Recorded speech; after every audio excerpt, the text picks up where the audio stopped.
Hello everyone, this side Shilpa Malik and my YouTube channel is Malik Physics, Shilpa Malik। बेटा हमने last video में potential difference तक सारा complete कर लिया था करंट इलेक्ट्रिसिटी के टॉपिक। आज हम ओम्स लॉ करेंगे। जिसने मेरी पीछे वाली वीडियो नहीं देखी है वो जाकर मेरी वो वीडियो पहले देखे और अपने सारे कंसेप्ट क्लियर करें। आज हम ओम्स लॉ करेंगे बेटा। बहुत इम्पॉर्टेंट टॉपिक है, बोर्ड पॉइंट ऑफ व्यू से भी बहुत इम्पोर्टेंट है। तो टॉपिक इज ओम्स लॉ। देखो बेटा, ओम्स लॉ क्या कहता है, बहुत ध्यान से समझना। एट कांस्टेंट टेम्परेचर, बहुत जरूरी है टेम्परेचर को कांस्टेंट लिखना। एट कांस्टेंट टेम्परेचर को कांस्टेंट रख के ही हम रेजिस्टेंस की वैल्यू निकाल सकते हैं। क्योंकि अगर आप टेम्परेचर कांस्टेंट नहीं रखते ना बेटा, तो आप एक कांस्टेंट रेजिस्टेंस की वैल्यू नहीं निकाल पाओगे। क्योंकि जो रेजिस्टेंस है वो वेरी करता रहेगा टेम्परेचर के साथ। ठीक है, तो टेम्परेचर को कांस्टेंट रखना है और तभी आप रेजिस्टेंस की वैल्यू निकालोगे। अब रेजिस्टेंस की क्यों निकाल रहे हो? क्योंकि जो ओम्स लॉ है वो रेजिस्टेंस की ही वैल्यू देगा हमें। ओम्स जो है वो रेजिस्टेंस की ही एसआई यूनिट होती है बेटा। ठीक है, अभी समझते हैं फिर आप क्लियर हो जाएगा। Eight constant temperature current is directly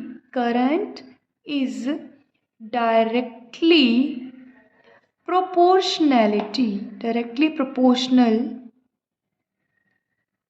to the potential difference. Current is directly proportional to potential difference. तो ओम्स लॉ ने हमें क्या बताया? ओम्स लॉ ने कहा कि एट कांस्टेंट टेम्परेचर को जब हम कांस्टेंट रखते हैं तो जो करंट है वो किसके डायरेक्टली प्रोपोर्शनल है? पोटेंशियल डिफरेंस के। इट मीन्स आई जो है वो किसके डायरेक्टली प्रोपोर्शनल है? वी के। ये ओम्स लॉ ने दिया था कि टेम्परेचर को कांस्टेंट रखो और आई को फिर डायरेक्टली प्रोपोर्शनल हो जाएगा हमारा वी का। इट मीन्स अगर आई वी के प्रोपोर्शनल है तो हम लिख सकते हैं बेटा वी भी तो आई के प्रोपोर्शनल होगा। अगर आई वी के प्रोपोर्शनल है तो हम ये लिख सकते हैं सिमिलर करके वी भी आई के प्रोपोर्शनल। जैसे ही हम प्रोपोर्शनलिटी का साइन हटाएंगे कुछ ना कुछ कांस्टेंट आएगा and that constant is called resistance. तो ये रेजिस्टेंस है और ये आया कहाँ से है? Proportionality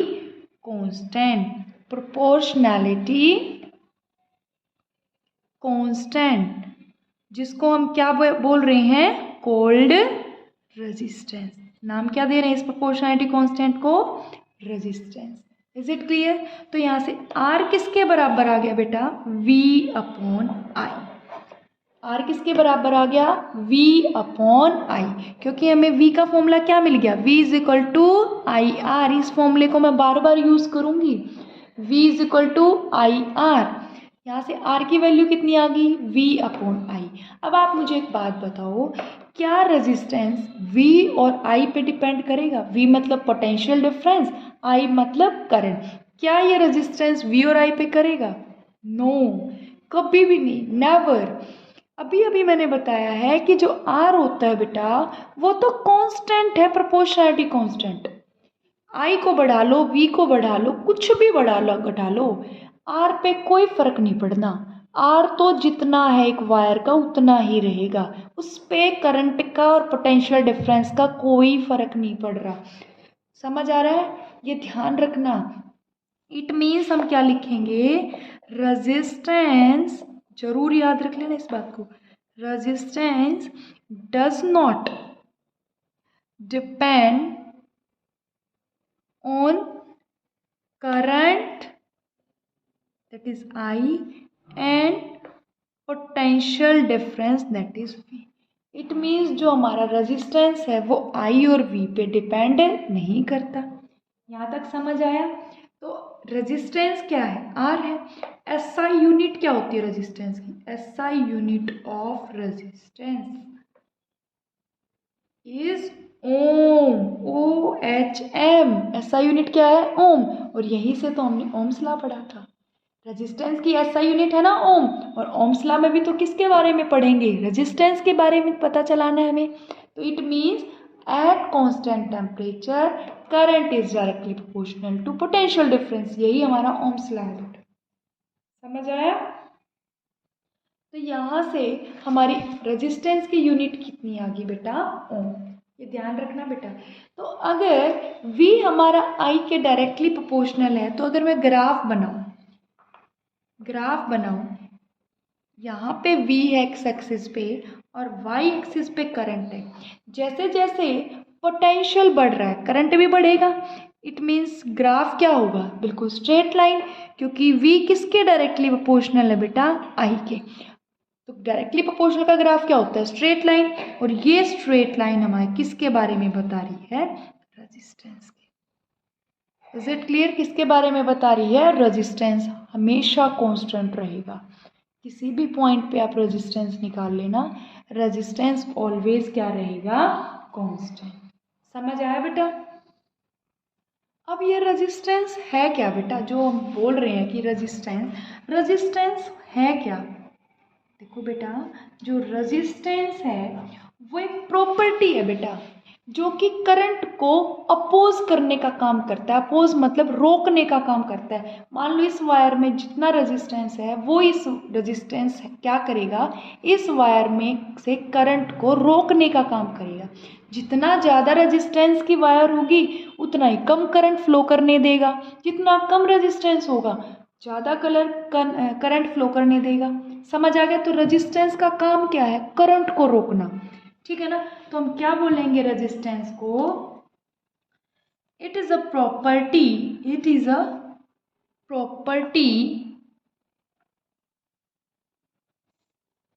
oppose the current. किसको अपोज करने की प्रॉपर्टी है, करंट को अपोज करने की प्रॉपर्टी को क्या कहते हैं बेटा, रेजिस्टेंस। आप सबको पता है रेजिस्टेंस को R से रिप्रेजेंट करते हैं। इसका सिंबल ये है, ये क्या है हमारा, रेजिस्टेंस। इज इट क्लियर, समझ आ गया यहाँ तक सबको। SI यूनिट क्या होती है रेजिस्टेंस की, ओम। क्या होती है, ओम। और इसको हम रिप्रेजेंट कैसे करते हैं बेटा, इससे। ये हमारा रिप्रेजेंटेशन है ओम का, ठीक है। तो देखो, according to ohm's law V किसके बराबर था, IR के बराबर था। यहाँ से R किसके बराबर आ गया, V अपॉन I। किसके बराबर आ गया, V अपॉन I। रेजिस्टेंस की यूनिट ओम, पोटेंशियल की यूनिट वोल्ट, करंट की unit ampere. Is it clear. Current की SI यूनिट क्या होती है बेटा, एम्पीयर। ठीक है बेटा, यहाँ तक सबको समझ आया। अब अगर रेजिस्टेंस इन्हीं फैक्टर पे डिपेंड नहीं कर रहा, तो रेजिस्टेंस डिपेंड किस पे कर रहा है बेटा, वो हम कर लेते हैं, ठीक है ना। बहुत इंपॉर्टेंट टॉपिक है, factors affecting resistance. Factors affecting resistance. देखो, रेजिस्टेंस ना तो करंट पे डिपेंड करता, ना पोटेंशियल पे डिपेंड करता, तो रेजिस्टेंस डिपेंड किस पे कर रहा है बेटा, रेजिस्टेंस 4 फैक्टर पे डिपेंड करता है। पहला है लेंथ ऑफ वायर, सेकंड है बेटा area of cross section, and the third one nature of material, and next है बेटा टेम्परेचर, जिसको हमने कांस्टेंट रखा था, टेम्परेचर। इन 4 फैक्टर पे रेजिस्टेंस डिपेंड करेगा, V और I पे डिपेंड नहीं करेगा। हालांकि V और I हमारे रेजिस्टेंस के फॉर्मूले में आए थे, R is equal to V upon I लिखा था, बट फिर भी हमारा जो रेजिस्टेंस है वो V और I पे डिपेंड नहीं करता। तो रेजिस्टेंस किन किन 4 फैक्टर पे डिपेंड कर रहा है बेटा, length of wire, area of cross section, nature of material, and the last one is a temperature. अब वन बाय वन हम देखेंगे कि किस पे कैसे फैक्टर कैसे डिपेंड कर रहा है। फर्स्ट को पढ़ते हैं, लेंथ ऑफ वायर। लेंथ पे कैसे डिपेंड करता है बेटा, देखो लेंथ ऑफ वायर पे कैसे करेगा, पूरा लिख लेना बेटा नोट्स में।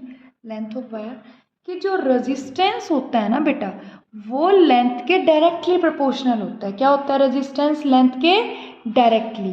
तो हम क्या लिखेंगे? Resistance is directly proportional to length of wire, to the length of wire. जो हमारा रेजिस्टेंस है वो डायरेक्टली प्रोपोर्शनल है किसके? Length of wire. इसका मतलब क्या है? जैसे ही आप लेंथ को इंक्रीज करोगे, एज यू इंक्रीज लेंथ, किसी वायर की लेंथ को बढ़ा रहे हो, जितनी बड़ी लेंथ, आपका रेजिस्टेंस भी बढ़ता रहेगा। इट मीन्स जितनी लंबी वायर होती है उतना ही रेजिस्टेंस उसका ज़्यादा होता है। समझ आ गया? जितनी छोटी वायर होगी उतना इसका रेजिस्टेंस कम होता है। समझ आया? इट मीन्स अगर आप किसी लेंथ को डबल कर देते हो, क्या कर देते हो? लेंथ को डबल कर देते हो, ठीक है, तो आपका रेजिस्टेंस भी क्या हो जाएगा? डबल। अगर आपने लेंथ को डबल किया तो रेजिस्टेंस भी क्या हो गया? डबल। अगर आप सिमिलरली अगर आप लेंथ को हाफ करते हो तो रेजिस्टेंस भी क्या हो जाएगा? हाफ। तो इट मीन्स हमारा रेजिस्टेंस जो वो लेंथ पे डिपेंड करता है। सेकंड क्या है बेटा? Area of cross section. Area of cross section, area of cross section का मतलब जो रेजिस्टेंस है वो एरिया ऑफ क्रॉस सेक्शन के इनवर्सली प्रोपोर्शनल है। तो आप क्या लिखोगे? Resistance is inversely proportional to the area of cross section. कहने का मतलब क्या है? अगर तुम एरिया को इंक्रीज करते हो, एरिया को क्या करते हो? इंक्रीज, तो आपका रेजिस्टेंस डिक्रीज हो जाएगा बेटा। अगर एरिया क्या कर दिया आपने? इंक्रीज किया है, तो रेजिस्टेंस क्या हो जाएगा? डिक्रीज हो जाएगा। समझ आया? देखो मैं एग्जांपल देती हूँ। जितनी मोटी वायर होती है ना बेटा, जितनी मोटी वायर होती है, मोटी वायर एरिया तभी तो होगा। एक तो ये वाली वायर है, ठीक है ना, इसका एरिया ए है, ठीक है। एक इसकी पतली वायर है, इसका एरिया स्मॉल ए है बेटा। अब जिसका एरिया ज़्यादा है उसमें रेजिस्टेंस क्या होगा? लेस होगा। अगर रेजिस्टेंस लेस है, ऑब्वियस बात है करंट मोर होगा, करंट अच्छा ज़्यादा फ्लो करेगा। अब एरिया अगर कम है तो रेजिस्टेंस क्या मिलेगा? मोर मिलेगा। और रेजिस्टेंस ज़्यादा है तो करंट लेस फ्लो करेगा। ये बात समझ आई कि नहीं आई? बताओ। क्योंकि रेजिस्टेंस का काम क्या है? करंट को रोकना। अब रेजिस्टेंस ज़्यादा होगा तो करंट को रोकेगा ज़्यादा, कम फ्लो करने देगा। अब रेजिस्टेंस कम होगा तो एरिया करंट ज़्यादा फ्लो कर जाएगा। इट मीन्स जो हमारे घरों में जो एसी वायर होती है बेटा, एसी में जो लगी हुई वायर है वो मोटी वायर होती है, मोटी वायर होती है। मोटी वायर है तो एरिया ज़्यादा है, एरिया ज़्यादा है तो करंट ज़्यादा फ्लो करेगा। और हमारे एसी को ज़्यादा करंट चाहिए, ज़्यादा करंट चाहिए ना, इसलिए एसी की वायर मोटी होती है। Is it clear? तो जितना ज़्यादा एरिया उतना ही रेजिस्टेंस हमारा क्या होगा? कम। कम रेजिस्टेंस ज़्यादा current. Is it clear? Next है, थर्ड है nature of material. Nature of material. अब मटेरियल मतलब कि वायर किस मटेरियल की बनी हुई है? कॉपर की बनी हुई है या नाइक्रोम की बनी हुई है? किस मटेरियल की वायर है? देखो बेटा, कॉपर की वायर जो होती है उसका रेजिस्टेंस जो होता है बेटा वो कम होता है, लेस रेजिस्टेंस होता है। क्या होता है? Less resistance. अगर रेजिस्टेंस कम है तो करंट ज़्यादा फ्लो करने देगी कॉपर वायर। लेकिन जो नाइक्रोम वायर होती है उसका रेजिस्टेंस हाईली रेजिस्टेंस होता है। कैसा रेजिस्टेंस होता है इस वायर का? हाई। तो देखो मटेरियल पे डिपेंड कर रहा है कि नहीं? भाई अगर मैं अलग अलग मटेरियल की वायर लूँ, एक मैं नाइक्रोम की वायर ले आती हूँ, एक मैं कॉपर की वायर ले आती हूँ, दोनों अलग अलग मटेरियल हैं, तो दोनों मटेरियल अलग अलग है तो इनके रेजिस्टेंस भी अलग अलग है। नाइक्रोम की रेजिस्टेंस हाई होता है और कॉपर का रेजिस्टेंस लो होता है। अगर हाई रेजिस्टेंस है तो करंट कम जाने देगा और कम रेजिस्टेंस है तो करंट ज़्यादा जाने देगा। समझ आ गया? Next is a temperature. Temperature में क्या होता है बेटा? टेम्परेचर में ये है कि आप ये नहीं लिखोगे R is directly proportional to T, no. Resistance जो है वो टेम्परेचर पे डिपेंड करता है। मतलब अगर तुम टेम्परेचर को इंक्रीज करोगे तो आपका रेजिस्टेंस भी इंक्रीज हो जाएगा बेटा। अगर आप टेम्परेचर को डिक्रीज करोगे तो रेजिस्टेंस भी डिक्रीज होगा। इट मीन्स जो रेजिस्टेंस है वो टेम्परेचर पे डिपेंड कर रहा है। समझ आया कि अगर तुम टेम्परेचर बढ़ा रहे हो तो रेजिस्टेंस बढ़ रहा है, अगर टेम्परेचर घटा रहे हो तो रेजिस्टेंस घट रहा है। समझ आ गया? तो it means resistance depends on temperature. When we increase temperature then resistance will also increase। समझ आ गया? और फिर आप लिखते हैं ना when we decrease temperature then resistance will also decrease। Is it clear? उल्टा लिख देना। समझ आ गया? ये बात समझ आई कि नहीं आई? नेचर ऑफ मटेरियल में आपको लिखना है हम कौन सा मटेरियल यूज़ कर रहे हैं, उस पर डिपेंड करेगा उसका रजिस्टर। हम कॉपर वायर ले रहे हैं या नाइक्रोम वायर ले रहे हैं, कौन सी वायर हम ले रहे हैं वो डिपेंड करेगा बेटा। ठीक है? तो हमने 4 फैक्टर किए हैं बेटा, बहुत इंपॉर्टेंट टॉपिक है।